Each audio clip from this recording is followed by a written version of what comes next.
Welcome back to another episode of the Twin Elements podcast, proudly presented by Venture Hunting and Outdoors. If you're like us and passionate about hunting, spearfishing, and many other outdoor-related pursuits, with an eagerness to fast-track your learning, then this podcast is perfect for you.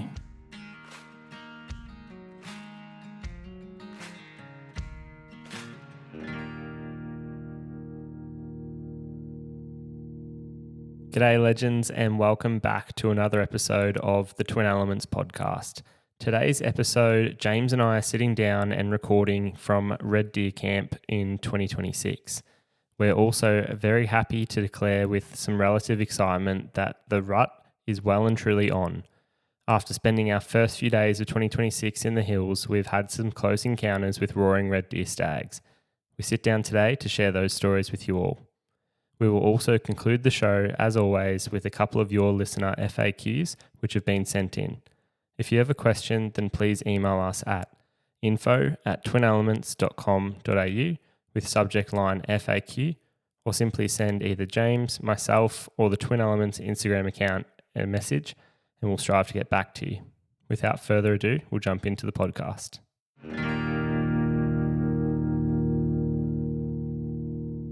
Originating in Texas, USA, Numa Outdoors has formulated a durable, breathable, quiet, and comfortable camouflage.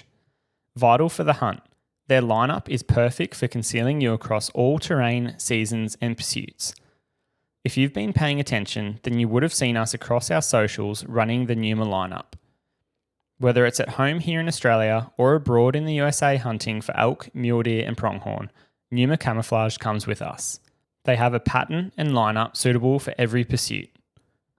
If it's early season with hot and humid conditions, then their Renegade lineup is perfect. If you're hunting the rut and temperatures are more frigid and cool, then we recommend trying the Alpha Vertex gear. Start with the merino pullover base layer, which we absolutely love. Then bulk up your kit by adding external layers such as the Alpha Vertex pants, jumper, or vest.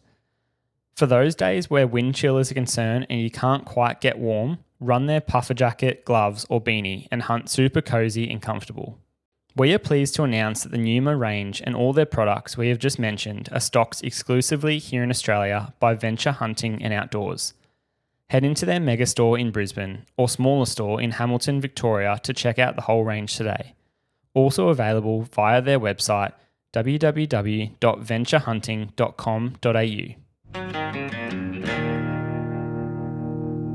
So to set the tone on this hunt, we probably have to jump back a couple of weeks to the start of March, where already in the area that we hunted last year, there are people that are, from numerous sources telling me that they're hearing roaring red stags and stags are already getting shot. Stags are starting to move in on the girls. And because of that, and it was the same sort of situation last year, I guess, Ayden and I actually moved our sort of rut dates forward. Last year, a lot of the films that you've seen coming out on our YouTube channel were actually mainly around the start of April all the way through to sort of the 17th or 18th of April, whereas this year we've sort of shifted our dates forward a couple of weeks.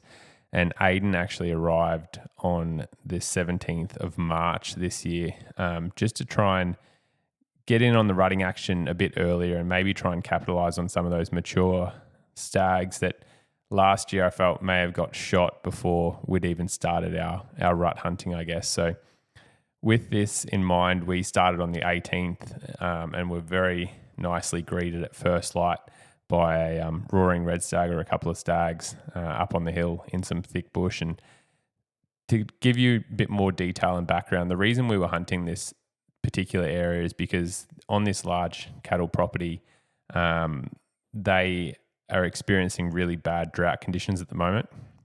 And so they really, everywhere's got almost no feed. A lot of the dams are nearly drying up.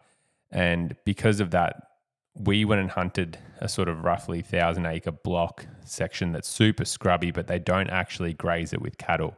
And because of that, even though it's really dry, there's at least some feed in that paddock, I guess. So with that in mind, I was sort of thinking, well, maybe the girls, because they can just jump the fence and go into their are going to be congregating in these areas and hence draw the stags in. So we got there, in typical Twin Elements fashion, I guess, well and truly before first light, and we're listening for roars. But it wasn't really until first light that we heard the first roar.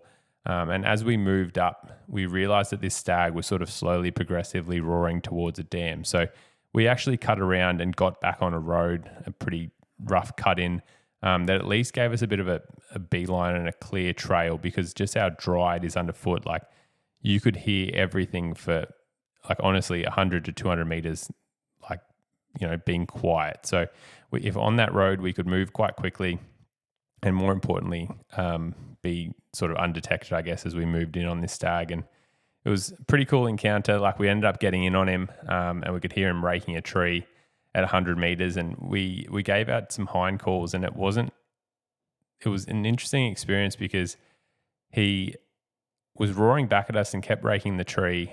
But I sort of said to Ayden halfway through experience, and I still wonder a little bit in my head, is he looking for a fight? I sort of said to Ayden, because normally with the stags, like especially later on, as they've started breeding the hinds, you do some hind calls and they hear a hind call and they come charging in. Whereas this stag was pretty hesitant. Like it was probably a minute and a half, maybe 2 minutes before he budged and actually started coming in to where we'd done the hind calls. And it was an awesome encounter. He ended up walking into about 15 meters, not knowing, because it was such thick bush. I actually drew back, and then he walks into 15 meters and sort of picks me out. And lucky, I was able to identify that he was like a younger stag and pass up on him. But the footage is absolutely epic, and he's beautiful 6x6. Would be incredible sort of first animal. But like I said, we're blessed with really good genetics in this area, and hopefully he'll survive this rut and make it through to future ruts to grow into the monster that he could become. And just taking it back to when James was trying to explain earlier about, does this stag want to fight or does he want to F with, a 4-letter word? We were really like, is he responding to hind calls, or should we be, thrashing trees and roaring back at him? And it's a bit of, like James said at the moment, and the best analogy that I can use to sort of describe that situation is almost when you're like a young male, early teens, just saying girls start flirting with you, because you've never actually like been receptive to girls. They've always just been, another kid on the playground. You sort of go through this stage where a girl can be overtly flirtatious and you miss all these cues. And it's not till you look back on those circumstances as like a 20-year-old or an 18-year-old, when you've actually got a girlfriend and you've been maybe through and a bit more promiscuous and things like that, that you go, oh my God, some of those messages that girl was sending me were just overtly like she wanted me to come over, for example. And this is almost what it's like a little bit. And now we were kind of looking at this stag, and I'm using that analogy to explain that I think it's still just a little bit early, where some of these stags are going, oh, whatever, like, yeah, she's sending me a message, but she's not serious, or she's sending me a message, but she's just my friend. It isn't until these hinds start actually coming in estrus, say, the 1st of April, and these stags have actually scented and smelt, an estrus hind in the air, that they might be getting that ding or that notification and going, oh, okay, now I'm really committing. And it wasn't that the calls weren't being answered, or, he did come in gradually over about 4 to 5 minutes, but I think he was sitting there going, okay, I've got my pre-game routine for the rut. I've got to stretch my neck muscles, build up a bit of strength, set my territory, let out a few roars. Oh, holy shit, there's a girl in the area. Oh, I'll get to her in a second. It wasn't that urgency of, oh, there's a girl in the area and there's another stag around potentially that can steal her from me. Like, I know exactly how valuable she is. And I think just having that experience, like, one, it allowed us to call him in very gradually and slowly, as you heard, over probably around 5 minutes. But it made for a little bit less of a shooting opportunity, because he did come in so cautiously and so slow that he didn't really obscure his head much. And it's a lot easier, I find, if that stag and you can call and he comes in on a straight line, you know where to expect him from. Aside from his big, heavy antlers, like hitting the odd bit of tea tree and dogwood as he come through all this thick cover, it was actually really quite difficult to pinpoint where he was coming from. Like, without knowing that there was a dam roughly where he was, we probably would have been tracking and trailing him through that thick scrub for a lot longer. And that, again, just comes back to James's sort of prior knowledge of knowing this property and the ins and outs of it.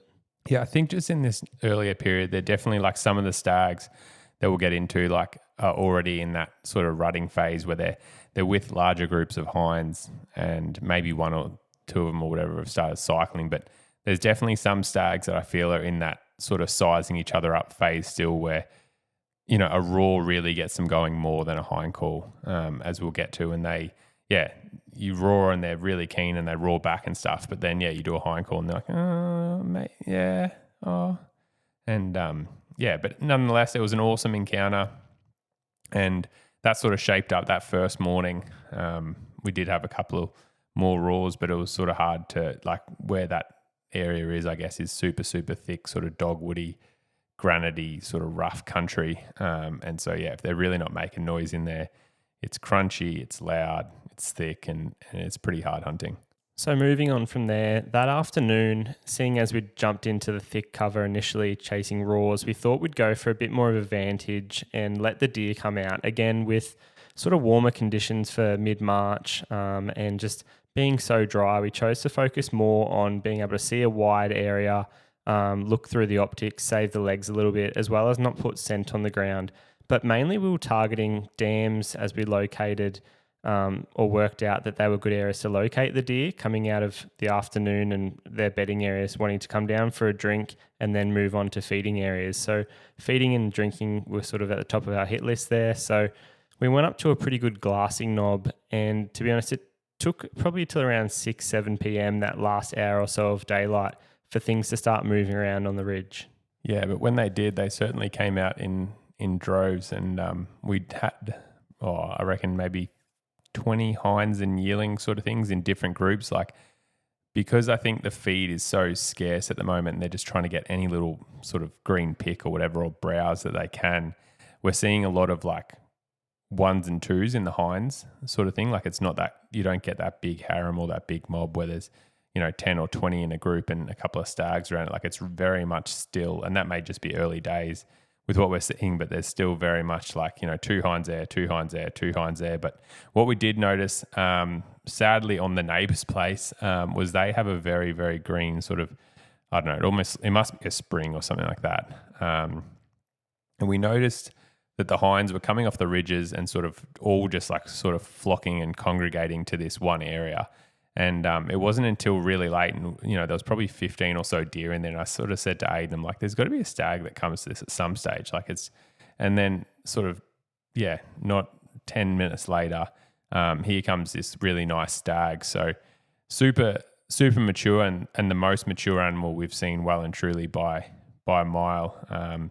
Really long, really heavy, but just not for the genetics in this sort of area, not a crazy amount of points. Like, you end up being a 5x6, but like essentially looks like sort of a big 5.5, I guess.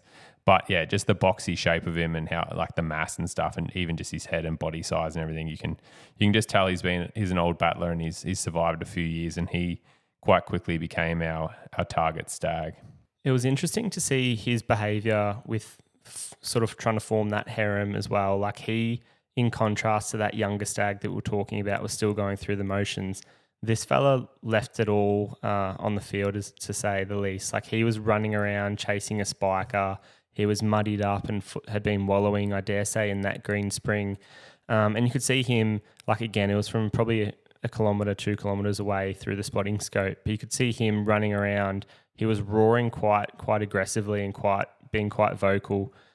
Which again, we just hoped, we put a bit of a pin in a marker saying, yep, he's on the neighbour's place at the moment, but tomorrow, especially knowing that there was a lot more thicker bush back our direction, hoping that first thing in the morning they'd potentially come back our way. But one of the biggest things that James has sort of touched on there is, I think he said earlier that we might have seen 20 hinds for that afternoon or evening, and that, to be honest, is sort of better than numbers-wise or deer population-wise than what we saw maybe over a week at times last year. So it is interesting to see that if these smaller little populations and pockets of deer do get left, that 5 hinds turn into 10 hinds next year because it's 5 hinds with 5 yearlings. And those 10 hinds then become 20, and quite quickly a population can double and triple in a few years' time. And obviously with that, the more that you get these hinds, it only has to be 3 or 4 in a little handful in a nice little gully somewhere, that will be enough to bring a stag in.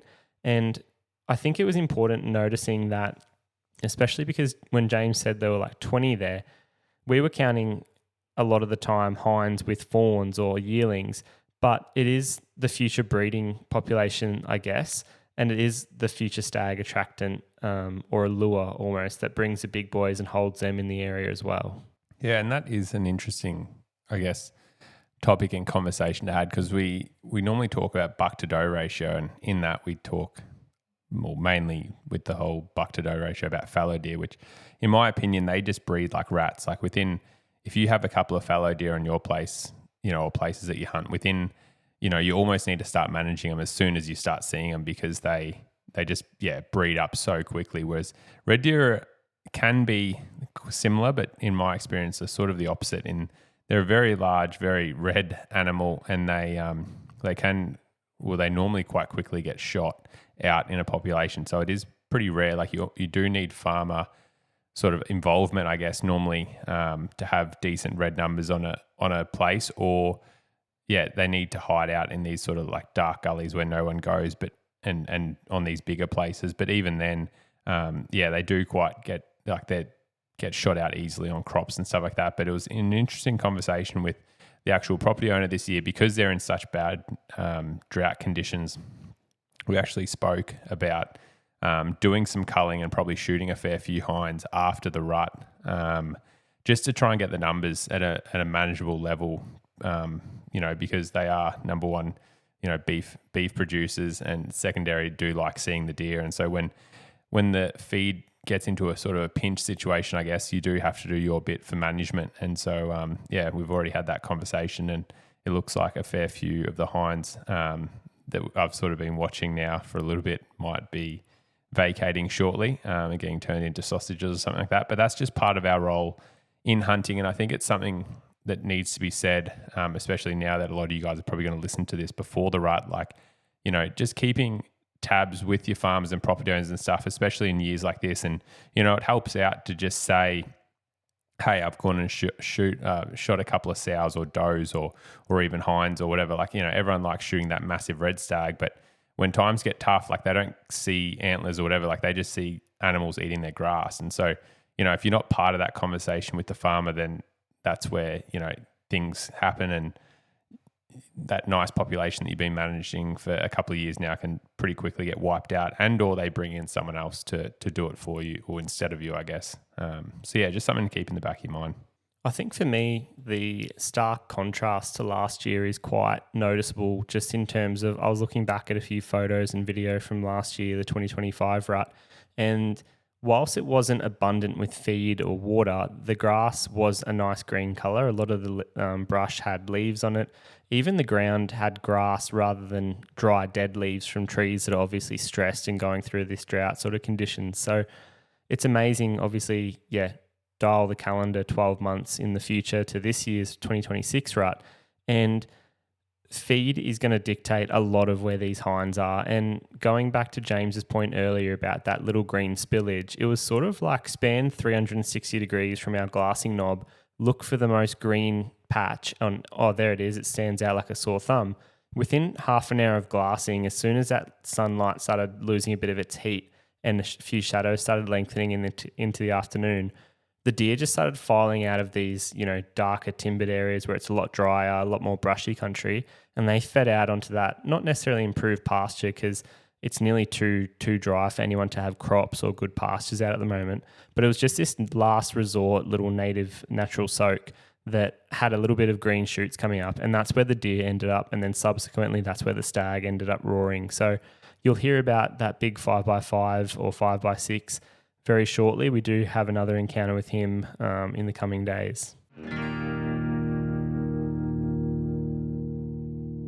Whether you're chasing your next big hunt or perfecting your target archery game, precision is everything. That's where Option Archery comes in.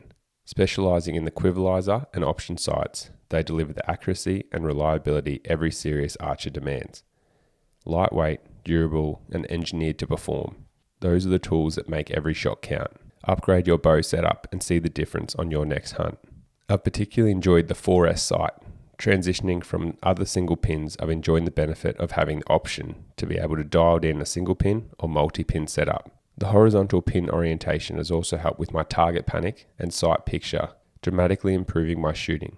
Head to Venture Hunting and Outdoors website to order your option archery gear today, because every shot deserves precision.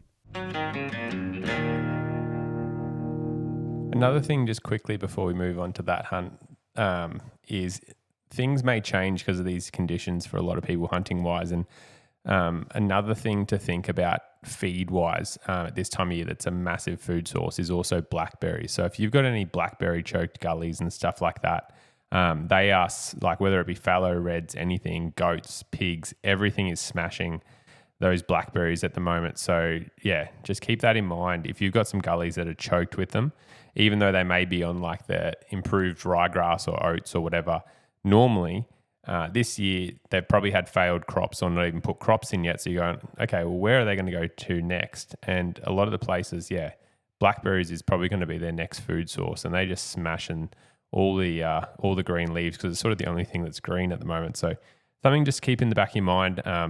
And plus they just make great cover for most things too. But after identifying that really nice stag, the next morning we actually decided we're going to go to another place, just because I'd sort of, to be honest, before we found the stag, I'd already organised to go there. And so we went out, and this was a place that we hunted a lot last year and had some really good success on. There wasn't a heap of deer on there, but we just sort of patterned them, I guess. And I'd done a fair bit more sort of background work for the months leading up to it, sort of from the start of the year all the way through to when Ayden arrived. Whereas this year I hadn't been there in honestly probably like 6 months, just due to pretty much Twin Elements commitments, just trying to edit and do these podcasts and stuff as much as I could, and wanting to save sort of my hunting time, I guess, for prioritizing the rut rather than doing all these day trips and stuff prior to it. So I'd gone there with very little knowledge, I guess, of this year, and because it was so dry, I had rough ideas where I thought the deer would be, but we went there and it was very much a complete contrast. Like, we climbed up on a ridge, as we do well before light, and sat there and didn't hear a roar. We ended up seeing, I think, 2 hinds and a yearling move across a ridge, and then Ayden and I just went to town, and what we actually did was we just tried to cover country and pretty much walked, I don't know, probably 3,000 or 4,000 acres, just zigzagging it, trying to get the wind right, trying to call and just see what sign was out there. And pretty quickly from that, like, we put in the effort, I guess, but then could identify the best areas that we'd seen. And so now we know in future trips where to, and when we say future trips, it might even be 2 or 3 days away, but where to really identify, where to really focus our attention, finding these reds, because they are there. It's just that their patterns and their habits have changed because, the feed and the water has changed. Like dams, their favorite dam, for example, is now dry. So just things like that. So without having done all the prior checks earlier in the year, we had to learn that, during the rut and waste a bit of a morning, but that's fine. And now we know where to focus in the future. One of the biggest, I think, glaring differences from last year was just the amount of sign moving through there. Obviously, last year there was a lot more feed around in these certain gullies. And I believe the neighbours even had a pretty good pasture paddock there. So the deer were happy to walk 1 kilometre or 2 through these nice gullies, leave plenty of sign on their way from bedding areas in that thick cover all the way to the neighbour's pasture paddock and back every morning and night, as they do routinely. And as James said, we sort of identified that. And unfortunately, last year we were a little bit late to the party, and a couple of nice stags that we potentially could have had the opportunity to hunt were shot in that first little part of March. So this year we've moved the clock forward, but now potentially we're actually facing a scenario where, with drier conditions, less feed, maybe those hinds aren't there to bring those stags in. So we're still sort of, it's as it seems at the moment, lucking out on finding those stags. But as James said, one very important thing in this instance regarding to why I believe there might be less deer activity in that gully is that normally when people have no cattle in a certain paddock, it's a good thing. But I think this farmer was actually forced to sell quite a few of his cattle just because it is so dry. So maybe the fact that there's no feed whatsoever is also something to consider here. Normally when cattle aren't in a paddock, the deer just simply move in and have free access to whatever feed's left or coming up. But because they haven't had any rain, even with the reduced stocking numbers, there's no fresh green shoots coming up, which again makes it hard living conditions for these red deer. So that marked the end of day 2, where we pretty much, like I said, just bush bashed around and learnt as much as we can about the place for a future visit. And the third morning of this hunt probably live in my mind for quite a long time, because it was a very interesting experience. And we climbed up on this high ridge, the central ridge, on the place, like what we'd done the first arvo, and we were there well and truly before first light and listening to roars, which was interesting because you sort of have this transition in the first 15 to 20 minutes of light where you've listened to roars and pinpoint where these stags roughly are. There's one out here, there's one out there, for quite a while before the sun rises. As the sun rises, you've got that transition of dawn and the grey light, and it sucks to try and find deer, especially at far distances, even with good optics. And to be honest, most of the time they're roaring up on the hills and stuff, so they're over a crest, but you're I should be able to see them, and you just, it's a pain. But after a while, we were able to identify a couple of these roaring stags, one being younger, and one ended up being that big 5x6 that we'd seen 2 afternoons before. And we'd sort of, we're sitting there watching, and he was once again over the boundary fence a considerable way, I guess, probably about 1.5 km. And I'd just finished recording him on the spotting scope, actually, with the mag view, and all of a sudden we just hear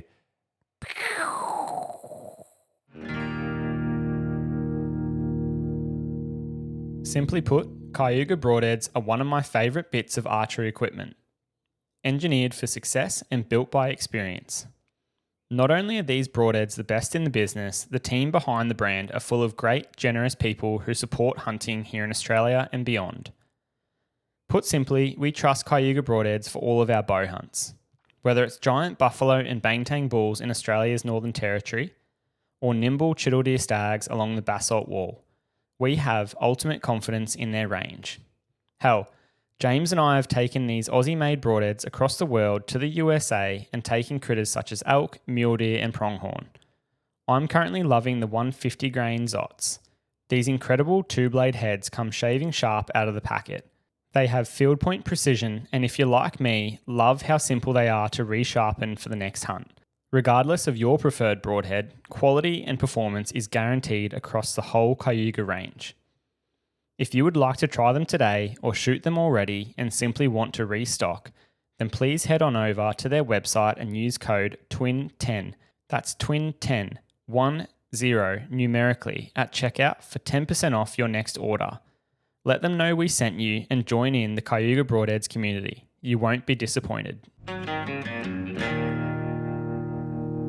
I don't think you're giving it enough credit. We were searching frantically, what James was saying earlier about this moment of, it's almost panic where you can hear a roar, hear a roar, hear a roar, and you're like, where is he? Where is he? And you're running 30 meters left, setting up the tripod and spotting scope again, running 30 meters to the right, trying to find, is he in this gap? And you're thinking, with every roar, that stag's either in the same spot or moving. And in some of these instances, there were stags moving where we thought he was 500 meters across a ridge, and you're like, I should be able to see this stag. Where the hell is he?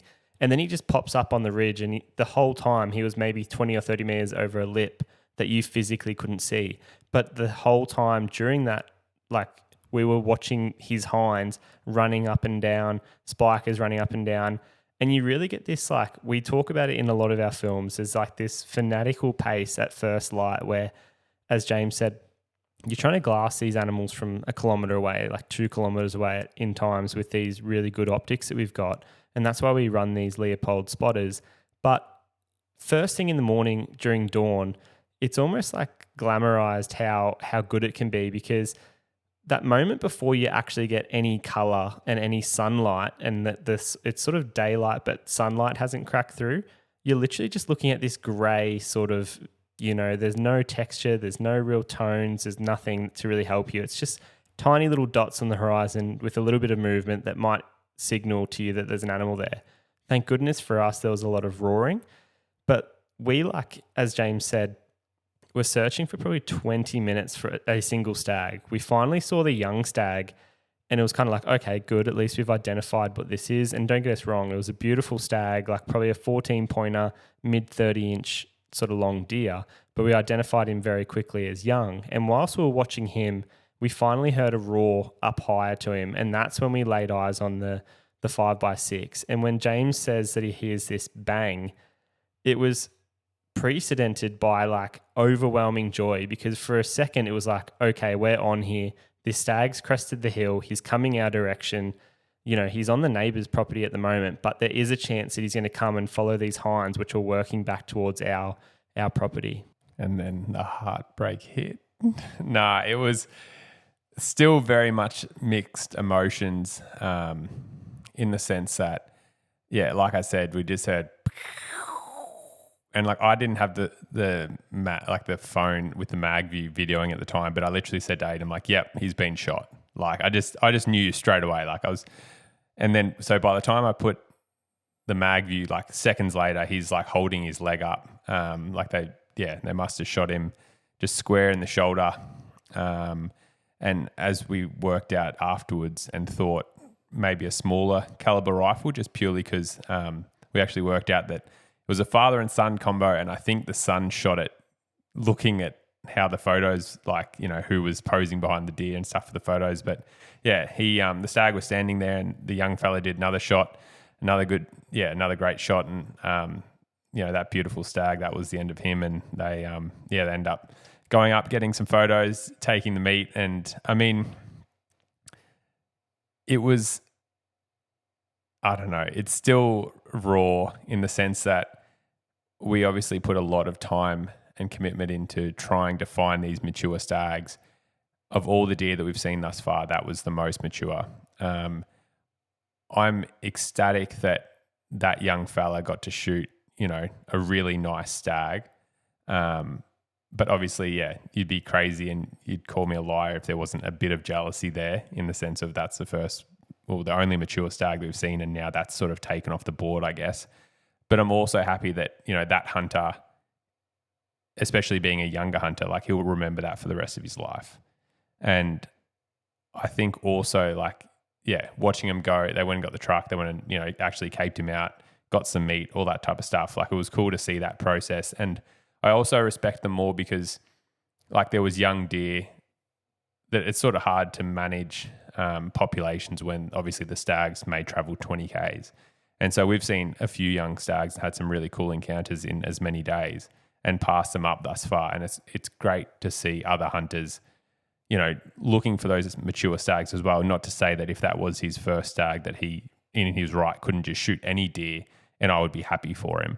But yeah, to go and find a really mature deer and a really nice deer as well, to get it, yeah, I'm pumped for him. But yeah, like I said, it's just mixed emotions, because obviously that's the mature deer that we were looking for too and had found, admittedly over the boundary fence. And now it just means that we're back to square one. We're back to hustling and trying to find that mature stag for us this rut. It certainly, emotion-wise, was like a roller coaster. It was like super high, super low, and then we sort of stabilized and went, okay, there are mature stags around. We've seen other deer this morning. Like, this is just the start of the rut. It was only like 2 days ago and we had no idea that deer was on the face of the earth. Let's, you know, rather than sit there and be all deflated, it was like, we need to create new luck, go find some more deer in some other areas. And you never know, like, he was with probably 10 hinds at least that we'd seen that morning as well. So in a couple of days' time, once everything's cooled down, there's a bit less scent, his, you know, gut pile and stuff has sort of disappeared thanks to the birds. You never know where those hinds might move to. And again, hoping that they were moving our way, they end up in becoming a bit more of a resident on our side. But again, it's all going to be dictated by feed. But it was, yeah, I look here at James and, like, I just remember I was filming him pretty much at the time that gunshot rung out across the hills, and it was so still that morning. Like, we were hearing those stags roar from probably 1.5 km away, and yeah, it was just like remarkable watching that stag, finally, we were straight away like, yep, that's him. That's our shooter. And then literally like, that stag's dead off the board. Like it was like setting up for a chess move and someone just snipes you like queen or something. And you're like, oh, I did not see that coming. I was building up all these thoughts and plans and all that type of stuff in the back of my mind. I was going to go and get checkmate in a couple of moves here. And they'd been setting up something obviously a K.5 way, had the same thoughts as we did. But yeah, hats off to them, credit to them, and hopefully we can do similar in the coming days. I think like Ayden said, a big thing for me actually, pretty quickly, like, yeah, it was highs and lows definitely, as you'll probably see in the video. But at the time, like probably 10 minutes later, there was actually stags that started roaring again. And I was like straight away, well, I was like, well, that stag's dead. You know what I mean? So it's like, we're not going to be able to hunt him anymore. So let's go back to the drawing board, step one. And, we're back to finding a mature stag to hunt this rut. And so that's when we were, found that young stag again. We found another young stag. And found a few girls and stuff like that, still without stags and stuff. But it was just all that sort of, recon and just starting to pattern these deer. And pretty quickly after that, we, like the roaring stopped as the day sort of heated up. And we, interestingly enough, went and did a heap of fox whistling. Had a fantastic day on the foxes. I think we shot 4 for the day and we whistled in over 10. Shot 4, missed 3. Got some epic footage there for you guys. And because of that, sort of left it a little bit late and just decided to go back up on the hill for the afternoon, that sort of last hour really of light that we had left and set up. And it was interesting because deer came out from completely different places from the days prior, and there was new stags, all young again, but there was a couple of new stags that we hadn't seen yet. And it sort of just showed that how quickly things can change in the sense of, these hinds and deer had moved a lot more onto our place from like a K.5 to 2 Ks away. And also new stags had come in even during the day, which, like I said, just goes to show how quickly things can change and your luck can go from, the highest of highs to the lowest of lows and then back up again, quite quickly. And that just goes to show it's a perfect example of the title of this podcast, for example. Like the rut is on, like well and truly on. There are deer roaring. I'm sure there are fallow bucks croaking in other places.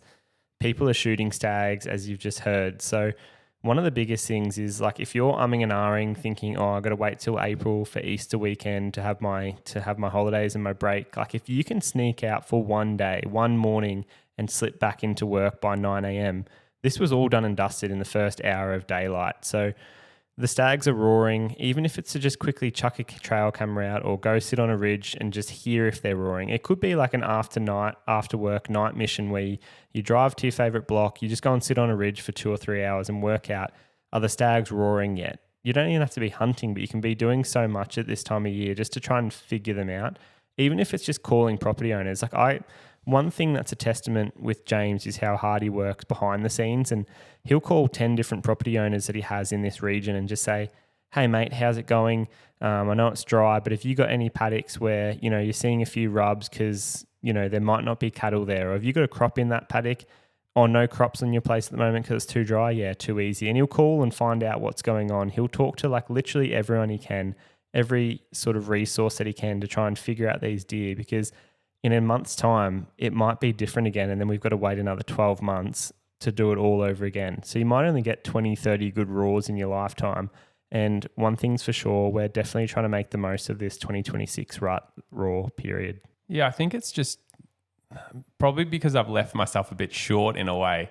Like I said, having not done normally I'd be super well informed and been around a lot of my places. This year I've probably relied a lot more on cameras, which has been really, really interesting. But yeah, it was only a limited amount of places that I went and actually put them out on.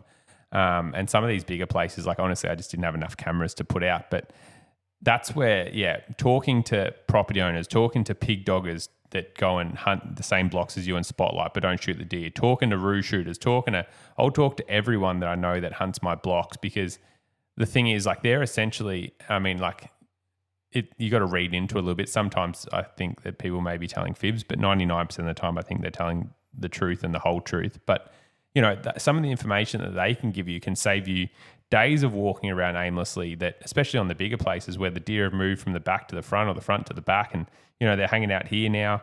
And, you know, it just gives you a bit of a heading when you don't have any sort of major clue, or you go out there and you're like, oh, actually, you know, like you walk around and you see absolutely no deer, and then you call up because old mate told you saw 20 the other day, and it's like, oh, where'd you actually see those deer exactly? Like, don't tell me just out the back, like where, and you go, oh, actually this side gully, they came down to this dam, and you're like, oh, okay, I completely missed that gully. You know what I mean? So just things like that. And I think that is, I don't know, like I'll talk to anyone about anything for the people that know me well. So it's not hard for me to talk. And I think it's just something that's easy to do and probably good for just like relationships with your farmers, I think too. But it's definitely an asset that I probably overuse sometimes. And I reckon some of the guys and girls probably screen my calls a little bit, but still it's helped out because we've got so many different avenues of recon. And when, like I said, like when we're trying to find these big mature red stags, like we need all the help we can get.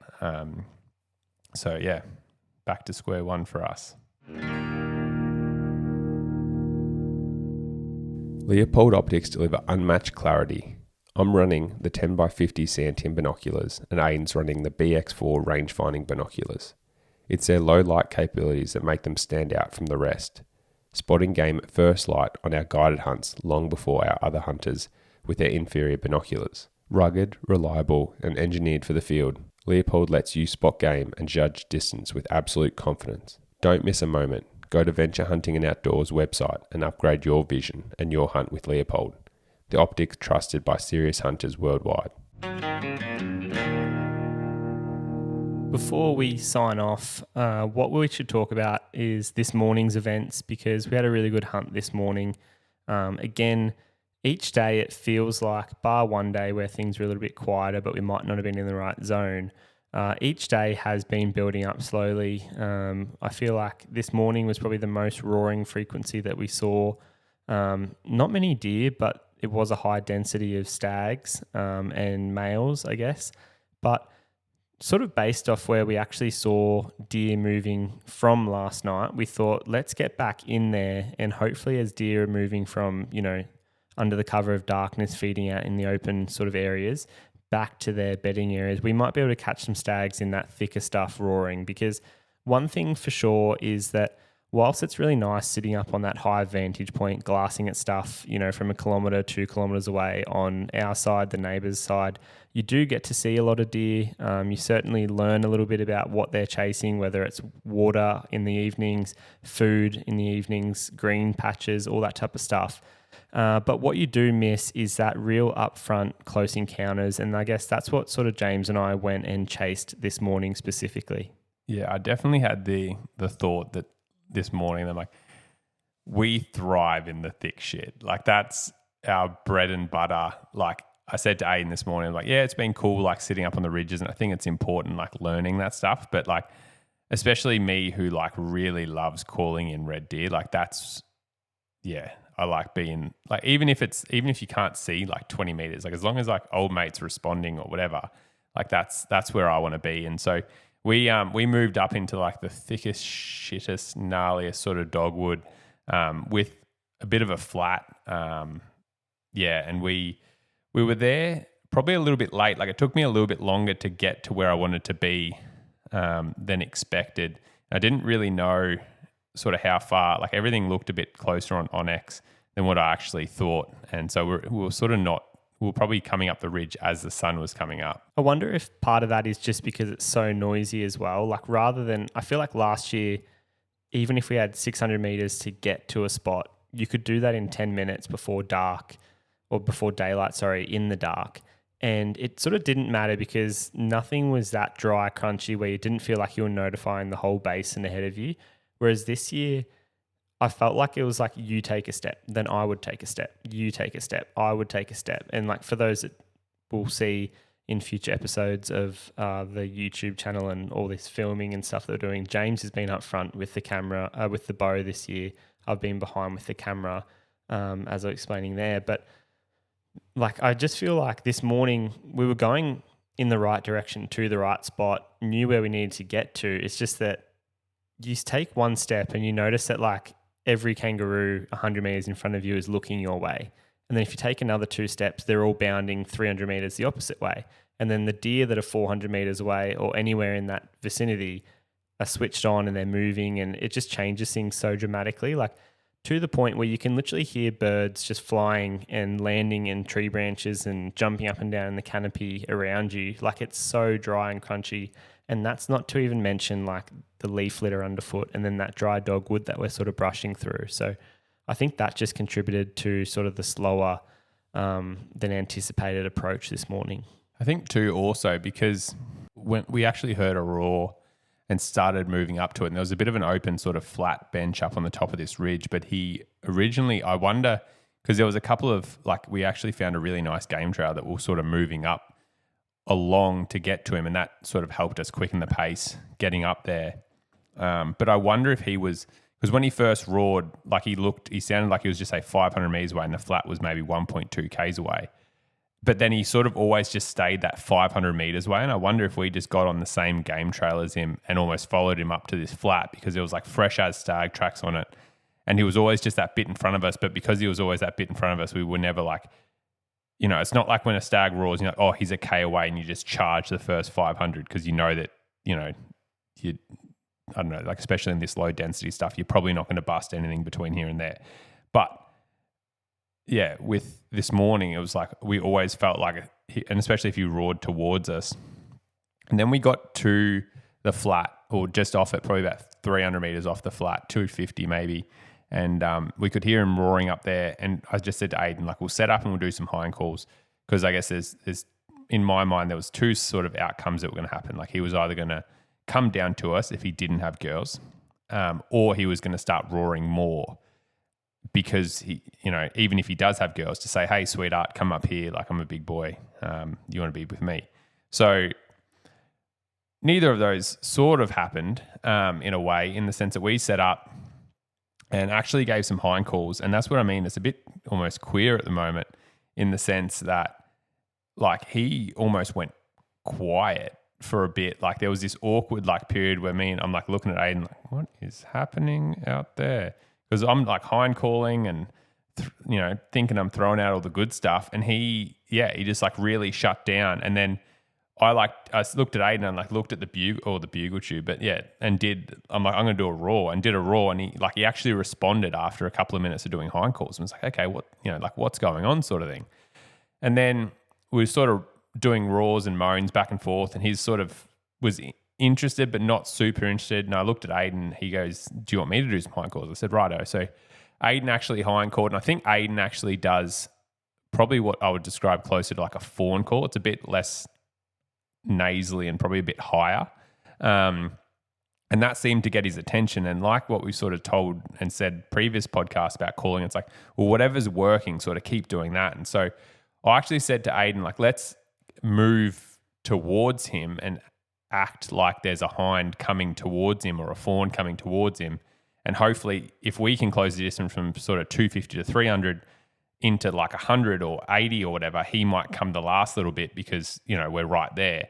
And we end up just sort of moving forward and sort of hind calling. He'd moan, we'd hind call, he'd moan. It was super crunchy, super loud, so it was pretty slow going.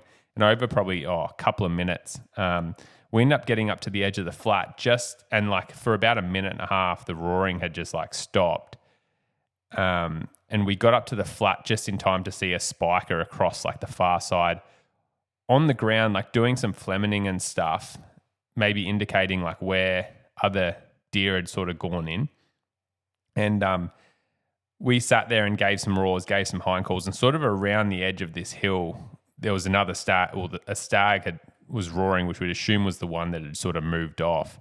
And so we actually went back, got the packs, and followed these stags up like into the thick bush. And it was like on a game trail. And if you're off the game trail by 6 inches or whatever, like you're super crunchy, super loud, just getting, wrapped up in these branches and twigs and everything. And we made it in to where it sounded like these deer were calling from. And it was actually a really cool encounter. Like we came around the corner and I said to Ayden, stop. And I thought it was a hind, but luckily for me, it was a spiker at probably 70 odd, 60 odd meters. And so we've stopped there. And then all of a sudden, like 2 stags walked in just like on another game trail to our right, because we were in this sort of open, maybe like 30 meter little opening clearing and stuff. And it was really cool to see because there were 2 young stags that we'd actually seen prior in the week, one being the night before, and he'd moved probably 2 Ks to this area. And then another one was actually the one that we'd called in on day one and got into like 15 meters. And we actually heard the spiker do like a little raw moan at like 40 meters in front of us. And then they all sort of moved off down the hill and we're like, okay, well, they must be trailing like another bigger stag.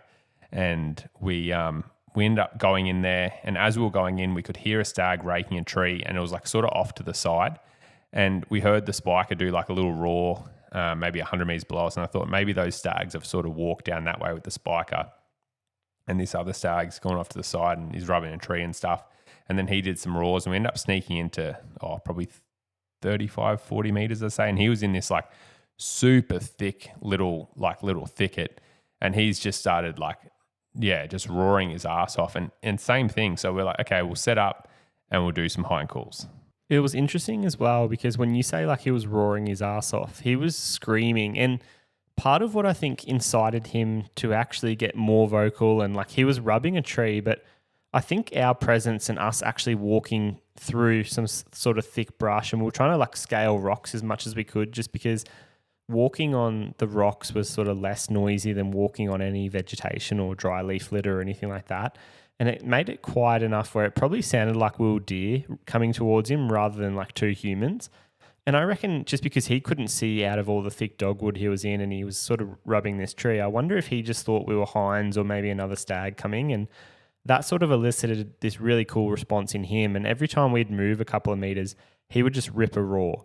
And then we finally got to this tree at 30 meters. And that's when James sort of decided, he's like, we're not going to be able to get a shot or a look at this deer the way he is. And the wind was starting to get a little bit finicky. So we decided to do a few hind calls and just see if he'd poke his head back out. And same situation. Like I'd actually jumped up on a rock to look into this like thicket and like I saw like a leaf move on a branch of where he was rubbing this tree. And I'm like, I can't even see this deer. And so we set up, Ayden's behind me with the camera, did some hind calls and same thing. Like he just ghosted us for a minute there, like went quiet. Like before that, we were just like roaring his ass off. Now that he's like, oh no, there's actually girls there. It's just like, oh no, I don't want that. Like it was sort of weird. Like anyway. And then it took ages. Like it probably took same thing, like 3, 4, 5 minutes. And like, I'm sitting there to Ayden. I'm like, let's do some raking. Like, cause we're looking for something to break a tree with. Cause I said, like, they're just not responding to a hind call at the moment. Like it's just a bit weird. And anyway, so Ayden started raking a tree and that actually got him. He started raking and then he started roaring more and he's slowly walking our way. And when I say slowly, it's like we're at 30 meters and it probably took him to just get 7 or 8 meters so that we could like make him out to see if he's a shooter or not. Took him another couple of minutes. Like it was so frustrating because there's a bit of stag, there's an antler, there's, you see the top of a thing move for a second and then he'd put his head down or whatever and we're trying to rake and it's like, come on, mate, like just work with us here. He definitely sounded the part too, like being that close and he was sort of proper giving this tree a bit of a hiding. And even as he sort of wrapped around, he did that real typical when you see big, heavy, tall stags like walking towards you and they're moving through that brush, they sort of tip their head left, get that left antler under a branch and then tip their head right, get the right antler under, then their shoulders sort of sleek through and their back and everything like that and give out that big roar as they sort of walk out into the open as if to declare their presence. And he looked the part coming in, but it was very, very quick and easy to identify that he was our old friend from the other morning. So unfortunately not a shooter, another animal that we'd passed up on the first morning. And he walked in nice and close again to around 20 yards, let out a few roars, really looking for this hind. I think he's starting to get to the point where he's like, all right, these hinds are just ghosting me. That's 2 encounters in just as many days nearly where we've been able to call this stag to within bow range. He never knew we were there during both encounters. That's the one thing I dare say if he had seen us or winded us on the first day, he wouldn't have come in today. But again, he's probably just not experienced any in-season hinds this year. It's probably been a little bit too early for him, and that's maybe why he's sort of a little bit reluctant. Plus, there's 2 guys wearing Numa camouflage running around that are letting out fake hind calls that are probably getting him on his nerves a little bit. But he just sort of wrapped off back into the bush, and that was pretty much it for today, really, for this morning. We decided to sort of wrap it up. The thermals were sort of starting to come up the hill, but where we wanted to end up hunting below us was like a really nice gully, which we were just on the top of, but it was so thick and crunchy, and it just wasn't the right time of day to sort of be approaching that. One thing I took away from that encounter, I guess, that I found really interesting was we moved past that stag probably 100, 200 meters and gave out some roars where the other stag and the spiker had sort of gone down to, or what we'd assumed, and had no response. Like, he didn't respond to us at all. And then Ayden and I had taken off our shoes and our socks to go stalk in there, because we were following the stags down, assuming they were following like a bigger stag with girls and stuff. And nothing was responding. It was super crunchy, super loud. The wind was starting to turn a bit shitty, and we were like, "No, let's back out. We'll come back here this arvo, and hopefully, they kickstart everything with this many stags around." And when we were walking out, like, we were not really like, I don't know, we were being like, we put the boots back on and we were trying to be quiet, but we weren't trying to be super quiet. And it was interesting. Like, we walked past this stag back in that thicket where he'd gone to bed for the day, and we sort of knew that because he came in, roared, looked at us, and then sort of went back into the thick stuff and then stopped roaring and stuff. And we were like, okay, yeah, he's probably bedded down in there. And we walked past him at probably 80 meters or 90 meters. And as we'd gone past him, and we'd probably walked for maybe, like, the closest point was 80 meters, and we'd maybe gone another 50 or 60 meters past that, he just ripped this massive roar to say, "Where are you going? I'm over here still." And it was like interesting to see that, like, he's obviously reacting to just hearing, like, movement and stuff, to be like, "Oh, I'm here. If you're a stag, don't come close. And if you're hinds, well, I'm over here. Come here." But yeah, it was interesting that he didn't react to a roar then, but reacted just to hearing us. And there's no way that obviously if he'd like seen us and stuff, he would have identified us as not hinds or whatever. So it's like just from the audible cue of something walking, he got, it stimulated him to roar. Which I've found super interesting. Another thing that I probably want to note as well, just as an observation in the last couple of days that I picked up, is just how important water is, especially in the afternoons. Like, a lot of the deer that we're seeing, I think maybe because it's a bit drier, there's very limited water sources left that haven't dried out. Like, there might be a splash here or whatever. Normally, like, it's really fixed on dams and like really good soaks and stuff like that now. But also having warmer sort of midday temperatures. It's not super hot, like it's sort of getting 25, 26 degrees, but just how many of these deer, like, their priority in the afternoon is like, it's getting dark at like 7:15, come sort of like 6:15, a lot of them are getting on their feet and actually going and sort of transitioning, and then like at last light, they end up at a water course, whether it be a dam or a creek and stuff. And so, if you're thinking this rut, maybe in the afternoon sitting on water and stuff like that, and even if they don't quite make it there, they're normally like pretty close to a dam or something like that when they're doing their roaring or vocalizing and stuff like that. So, this afternoon that might be a plan for Ayden and I, but just something I've observed more than usual. I don't know if it's just because there's less water available that it's really become apparent, because they have to go to certain water courses, and we've been able to identify them, or whether it's been something that's always happened, but just an observation, something to maybe keep in mind on your hunt. Huntingful is the foremost hunting resource with varied levels of membership to get you on your next adventure. If you've seen some of our recent USA-based adventures and that's got you thinking about a hunt of your own, then listen up. Whether it be an eagerness towards planning annual trips or you're more time poor and want to plan towards a bigger, once-in-a-lifetime adventure, you're in the right place. Hunt and Fool and the consultancy team will cater to your needs regardless of your desired hunt. James and I have been utilising their services for a couple of years now, and virtually all of our USA adventures are shaped by the guidance of our friends, the Hunting Fool advisors. Not sure where to start when planning a USA hunt? No problem. Not sure how to apply for tags? No dramas. Simply set a budget and have a general idea of what species you want to hunt, and the team at Hunting Fool will start narrowing the hunt to your preferences. If you're interested in using Hunting Fool's license application services to draw more tags across the Western United States, then email applications@huntandfool.com and start the conversation today. Mention Twin Elements to get 25% off your first year of service. The Hunt and Fool team will take it from there. With all that being said, that sort of wraps up today's podcast. That brings you up to real time as James and I here are taking a quick little break during lunchtime to record this podcast, keep you guys all informed with that semi-live sort of recap.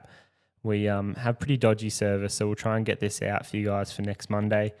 But one thing is for sure, we're going to be up early and back to bed late over the next few weeks, really trying to grind one out and get onto a mature stag. It's interesting, so much has happened in 3 or 4 days now already, but it's only the 21st of March as we're recording this. And oddly enough, we weren't even here hunting, in the rut, I guess, this time last year for another week nearly, isn't till I rocked up. So much has happened already. If you're hearing this now and haven't been out in the bush, then this is your call to get out here. As we said earlier, the rut is on, so come and get amongst it. But before we, leave this podcast, we're going to quickly answer a few FAQs. It's that time of the show, and without further ado, we'll answer some of those questions. Alrighty, so our first question is from Zero to Ultra. He says, I see you guys use Hoyt. As someone getting into the sport after training and using the right arrows, can an entry-level bow still perform? As I'm sure a lot of people like myself wanting to get into it don't necessarily have the budget for flagship gear. Thanks for what you guys do. Yeah, so I guess I've always been a believer of, trying to buy the best gear. But having said that with bows, it's probably one of those things that I don't necessarily believe in. Like, we have really good bows. Like, we're both shooting the Hoyt RX9 and RX9 Ultra, but with bows, like, with the difference between the flagship bow and some of these really good brand base model bows from Hoyt, for example, like, the difference that you get, I don't find to be as much.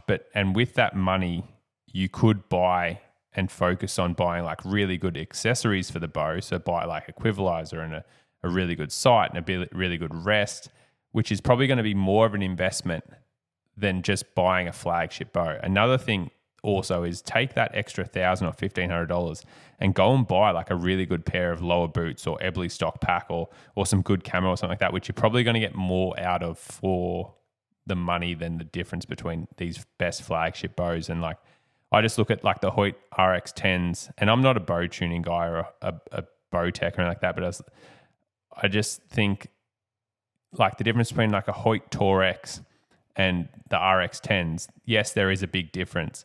But if I could shoot, a whisker biscuit with a pretty crappy sight and a pretty crappy quiver, on an RX10, or have like an Option 4S sight with equivalizer and a really good like Epsilon Rest or something like Rest, or plus a pair of lower boots on a Hoyt Torex, I would choose the Hoyt Torex because you're getting so much more bang for your buck.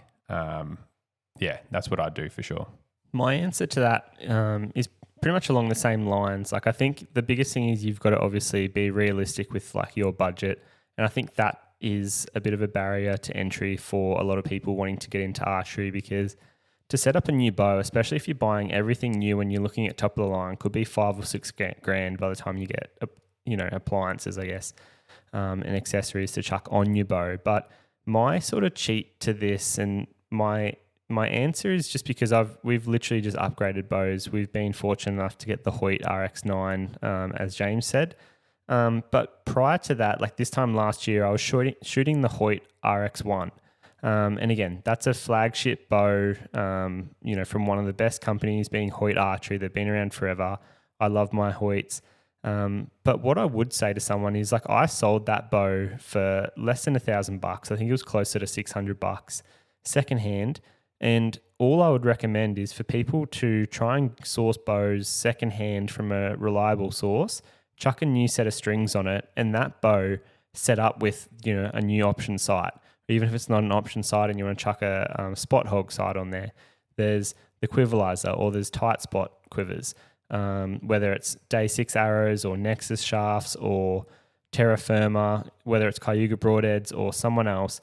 What I'm trying to say is there's so many options. You've just got to work out what like accessories you want to chuck on the bow. But similar to James, I wouldn't necessarily focus on the bow unless it's someone that, you've gone and purchased a bow, you've put yourself out there in the field, and you've gone to the process where you go, okay, I do want to be a bow hunter for the rest of the time. Then I would invest thousands of dollars to getting better bows. And you can still always, like, the resale market on a lot of this stuff is pretty good because there's always people coming in below you and above you. So, for example, if I want to sell my Hoyt RX9 in 3 years' time, there's going to be the Hoyt RX12, for example.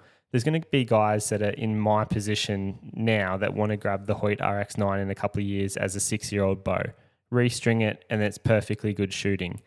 Where I will say is if you can afford it, and this is a bit of like a, not contradiction, but just the other parallel here, if you can afford it, buying the new bows from, really good sources, say, you go to Venture Hunting, buy a Hoyt Carbon RX10. For me, as someone that has always been a really good hunter, never an amazing archer, I thought a lot of it was just how I shoot.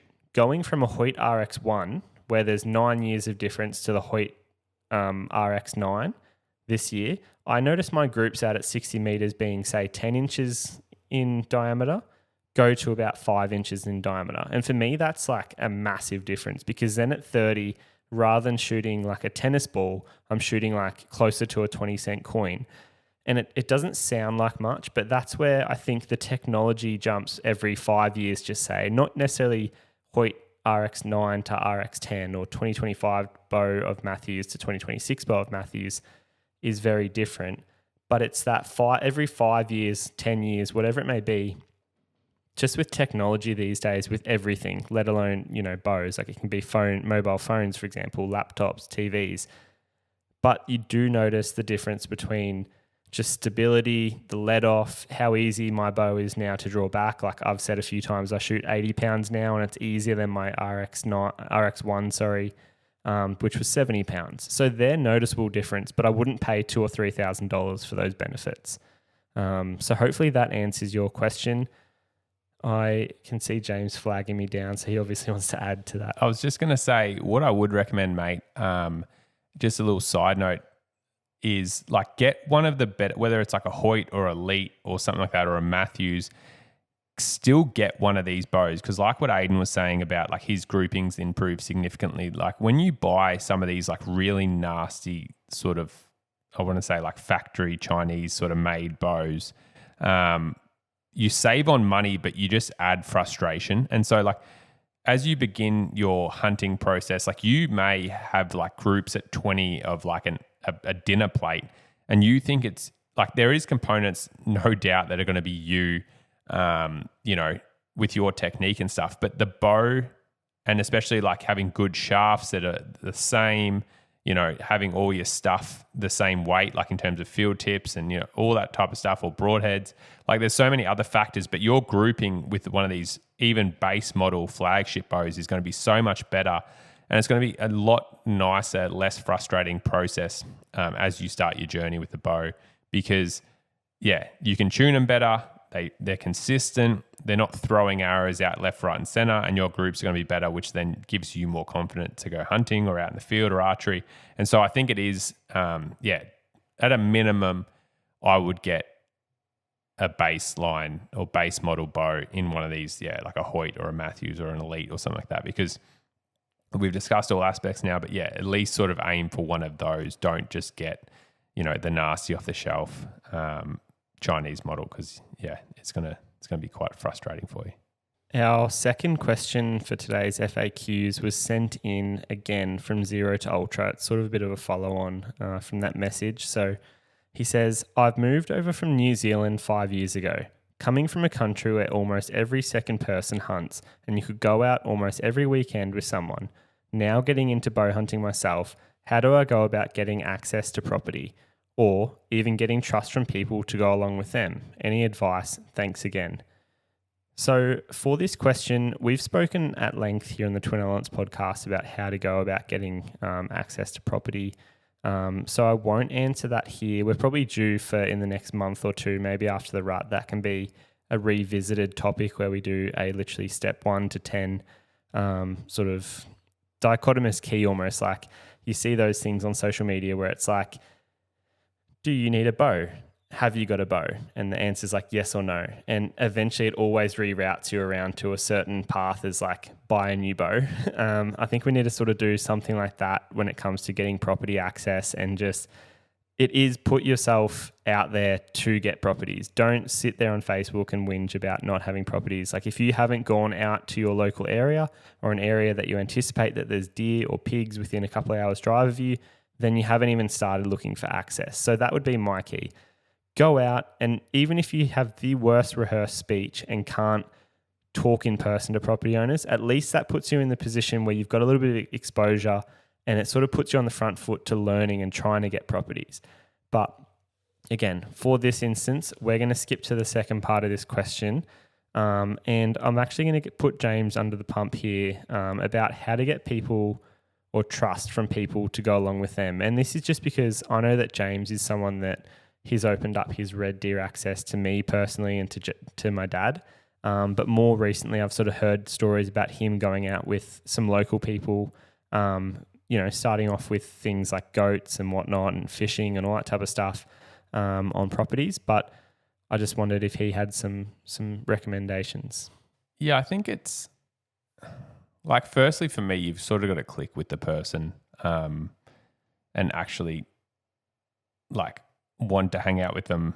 Would you say it starts like organically? Like it's someone that you might, it's not, hey mate, you hunt, I hunt, let's hunt. It's like, oh, hey, what brought you to this area? Like blah, blah, blah. Or you meet them randomly and start talking about a passion sort of. Yeah, I think, well, that's the thing. Like it sounds like dating. You've got to almost click outside of hunting a little bit too. Like, cause there's plenty of dudes that I know that hunt that I'm like, yeah, I'm never going to like take this person hunting. You know what I mean? So you got to like them out. There's got to be personality and looks. You know what I mean? It's got to have both. They, you got to hang out, like want to hang out with the guy or girl outside of just going hunting. And then the hunting's like, yeah, well, you like hunting? I like hunting. Let's go hunting. And so like a lot of it, to be honest too, it's like I've got a lot of places that I have access to, and I just like, I like helping sort of new people out, I guess. And that's why like, we do beginner hunts as well, but also, like if it's just like a weekend hunt, like if I'm going to go and just go scout somewhere, then that's where it's like, oh yeah, for sure, like let's get a tag along or something like that, because it's not going to be that much, as long as they're sort of half handy, they're not going to be that much of a hindrance. If I'm going to go like for a mad mission and stuff, like that's where, we've obviously like, I've had people like, oh, can we go out for some time during the rut? And I've literally just been like, nah, mate, I'm hunting with my brother for 2 weeks. Like, so it does depends on the time. But I think a big thing, like to answer the question specifically, it's like if this guy wanted to get someone, a hunting buddy or whatever, that's where like I'd probably join, your local archery club. I think it's a great start because you'll spend a whole day going around and shooting. Events like Trophy Takers where there's like regular meets and stuff like that. I know heaps of people do hunt swaps there. I know heaps of people, it's a great networking platform where in person, you have a couple of beers, maybe, I don't actually know what happens because I've never been to one of them, but I know a lot of people that go there and say they're really great. They had the Northeast experience only a month ago or whatever, where there's a heap of hunters that go down, but just those things where you can meet hunters in sort of a bit more of a social network, and start to build that relationship as like just mates rather than like, oh, hey, I hear you've got like unreal hunting access, James, for reds. Can you take me? It's like, yeah, I don't really know you, and yeah, you're a bit of an annoying person, so no. But then like if you hung out for a while, then it's like, oh yeah, okay, actually that's sick. And then you're like, oh, let's go to the pub for a feed, and then you talk about hunting. Oh, you're actually a pretty cool dude. You know what I mean? So yeah, it's not expecting it. I guess it's just being friends, and also just like if you're trying to get access or go to like find someone for state forest and stuff, it's probably like most people don't, like if they've done all the groundwork and stuff, they don't really want to just like hand you a massive red stag or their best blocks on a silver platter. So trying to, yeah, I guess have that like mateship side of things first, and then like slowly build it up with, yeah, let's go scout or whatever, rather than, yeah, can you just guide me onto something really good? And that's where I think when you, in this question, it's been phrased like, how do I go about getting trust from people to go along with them? And for me, that insinuates that you're going to go to their properties. And I think that's probably the wrong way to look at it. I would be, as you've asked in the first part of this question, I would be looking at getting property access for yourself. Then, similar to what James said, meeting a few people, potentially at archery ranges or in, the local pub, family members or friends that have, some mutual interest in hunting. Like, and the thing is, we talk about hunting like it's Twin Elements is essentially like our occupation now. We're doing it more and more because we love it, and quite frankly, we just channel everything into it. If we're not hunting, we're filming, we're out editing our hunts, we're talking about our hunts, we're trying to get new properties. So what I would then do is try and get, that friend onto your place. And I think that's going to be the most easy way to build trust with people, to then develop it to, hey, come and check out my property. I'm only new to bow hunting. You've shot a few critters. Come and we can just start on, let's go whistle foxes and scout this new property I've got. I might not even know. I'm just assuming this is like a base level of experience. But being from New Zealand, you might have shot tens of red stags with rifles and things like that, and now you're just getting into bow hunting. But I'm just going to assume that this is I want to start hunting with other people. I don't have any properties, don't have much experience. By getting the probably more experienced person that you want to gel with to come to your property, that gives them a, hey, I'm extending my hand out to you and trusting that you've now got access as to where I've got this property. It might be a pile of dog shit, but it could also be amazing. Let's try and figure this out together. And in the future, you might then be able to share with, oh, hey, I've actually got another property down the road, 5 kilometers. Do you want to come and scout it with me? And suddenly you start sharing properties and sharing experiences. And from going from, scouting new properties and shooting the odd fox, you're then going to properties where because you put the research into a certain area that there should be goats and pigs and then red deer and whatever. And you build up this sort of bow hunting experience with a friend. And that's essentially what James, Dad and I have done as a family. I know there are people that don't have brothers or don't have people that hunt in their family, but you can build up the same experiences. I just think trust is a very, very slippery thing where you have to earn it. It does take a lot of time. And again, I think part of this is it's just a value and ethics thing as well. If I have to describe trust, it's not something that I go out and overtly try and achieve. It's just be your genuine self. If you're a good-natured, willing person with the best intentions and you meet someone that's similar, then you should both eventually get down to the path of trusting each other. You shouldn't just trust or think that people have to trust you regardless. Again, it's not something that, I could invite someone hunting for 10 years and not trust them completely. It's backed up by tens of actions over time. So, all that to answer that question, but hopefully that gives you a bit of a rundown and a few ideas and options. But the biggest thing is just, put yourself out there to getting properties, put yourself out there to making new hunting mates. And if we haven't answered that to your liking, please just send us through a follow-up question. If anyone listening to this podcast has any questions following it, please send us an email with the subject line FAQ to info@twinelements.com.au or simply DM either Twin Elements, Ayden Doumtsis Outdoors or James Doumtsis Outdoors, and we'll strive to answer them for future episodes.